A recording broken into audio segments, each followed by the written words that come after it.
తెలియని దోషాలు పోయి మనం అనుకున్న కోరికలు తీరాలి అని అంటే కనుక శ్రీ వెంకటేశ్వర స్వామి వారి యొక్క ఒక చిన్న వ్రతం ఒకటి ఉంది.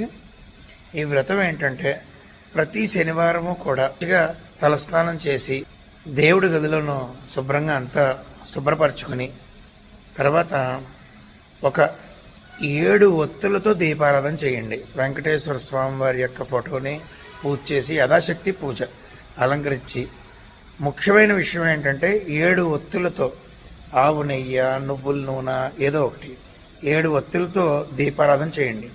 దీపారాధన చేసిన తర్వాత ఒక పాత్ర తీసుకుని ఆ పాత్రలోనూ కొంచెం ఆవు పాలు, చిన్న బెల్లం ముక్క, చిన్న అరటిపండు ముక్క, మంచి అరటిపండు ముక్క, ఈ 3 కలిపి స్వామివారికి నైవేద్యం పెట్టండి.